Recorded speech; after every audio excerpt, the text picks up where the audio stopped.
Namoonni kamiyyuu gaafa bilbila bitanii kana cheekii godhachuun dirqamadha jechuudha.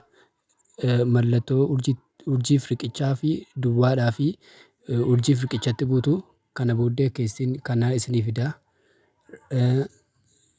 Wanta inni isinii fide kana hunda isaatti bubbuutanii magariisa diimaa halluu akka achirratti barreeffameeruun halluu hunda isaa isinii fiduu qabaa jechaadha. Kana sirriitti cheekii godhachuu qabdu bilbila gaafa bittanii orjinaala akka inni sirriitti ta'e jechuudha. Kana wanta asirra jiru hunda isaa yoo hojjete bilbilli keessan orjinaaladha jechuudha. Kanaafiyyuu sirriitti kana hunda isaa adda baafachuu qabdu. Sabskiraayib gochuu hin dagatinaa.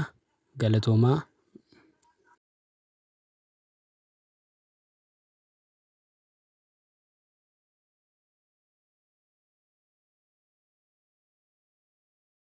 Moobaayiliin keessan gaafa fayyadamtan iskiriiniin isaa akka ariifatuuf appilikeeshinii gaafa galtanii baatan akka ariifatee isin hojjetuuf seetingii kana fayyadamaa. Seetingii galtuu isa booddee gara godaatti gadi buutu. Gara godaatti erga gadi buutanii booddee advaansed fiichers kan jedhu jira isatti buutu.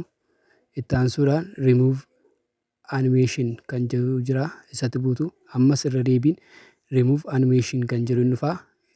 Cufamee kan ture bantu isa booddee gaafa galtanii baatan silkiin keessan baay'ee ariifataa jechuudha. Sabskiraayib gochuu hin dagatinaa. Galatoomaa.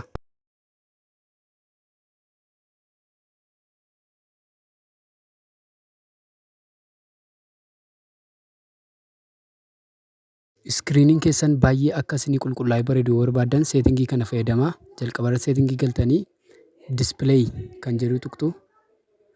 Itti aansuudhaan iskiriin moodiitti buutu. Kana booddee naachuraal isa ture VVD'tti qayyartu jijjiirtu jechuudha. Isa booddee iskiriiniin keessan baay'ee qulqullaa'ee bareedaa jechuudha. Sabskiraayib gochuu hin dagatinaa.